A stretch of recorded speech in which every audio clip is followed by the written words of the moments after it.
Tällä videolla mä haluan lyhyesti kerrata sulle sen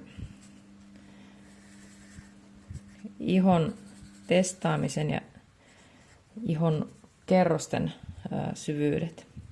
Eli se ihon kaikista ylinpinta, jossa on se kaikki hilseilevä poistuva iho, mihin jää sitä mustetta, vaikka me on pyyhitty ja puhdistettu ja taputettu se saippuavedellä, niin sille alueelle, sille täysin uusiutuvalle alueelle, niin sinne jäävät musteet, ne kaikki pikkuhiljaa katoaa. Eli ne on niitä kadonneita pisteitä, mitä sä sitten voit korjata itseltäsi tai sun asiakkailta esimerkiksi kuukauden tai 2 kuluttua. Niitä näkyy esimerkiksi tässä, onko toi nyt tarkka toi kuva, eli täällä on paljon kadonneita pisteitä johtuen siitä, että on tehty mahdollisimman hennosti. Mä testasin ohutta neulaa ja hentoa otetta. Ja täällä näkee, että kun on kuluvia alueita, tämä miekka oli kauttaaltaan täynnä tuota kuviota, niin kuluvilla alueilla ne poistuu, eikä niitä välttämättä saa ikinä pysymään. Sillä se kakkostaso, minne me halutaan se muste, minne se sitten tulee jäämään, niin se ei ole kummonen. Sä löydät sen sitten, kun sä testaat tarpeeksi.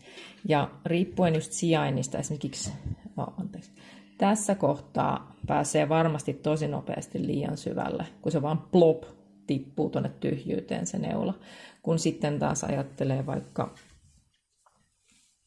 jotain semmoista aluetta, missä on paksumpi iho, se on ihan erilaisella käytöllä se alue kädestä, siellä on lihaksistoa, jänteitä, erilainen verisuoni-immunesteverkosto kuin taas tuossa sormien välissä. Niin se, minne me ei haluttu sitä mustetta, oli tänne kolmosalueelle, sinne niin kuin syvempiin kerroksiin, jossa se enemmänkin vain jää semmoisena varjona asumaan. Seuraavaksi mä näytän vähän sitä syvyyden, sitä ihon testaamista ja sitä syvyyden arvioimista. Tässä meillä on nyt jalan pintaa näkyvillä.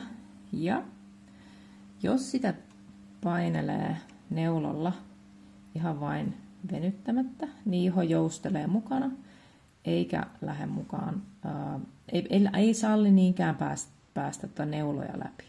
Mutta kun me venytetään se iho kireemmälle, niin se ei olekaan enää niin joustava pinta. Ja silloin sä pääset tekemään sitä jälkeä sinne, minne sä ikinä haluat niitä jälkiä tehdä. Ja nyt se, miksi me venytetään sitä sen viivan suuntaisesti, oli just se, mitä mä näytin aikaisemmalla videolla. Eli sä haluat, jos sä teet 45 asteella, sä haluat ne vinot, pisteet seuraa toisiaan.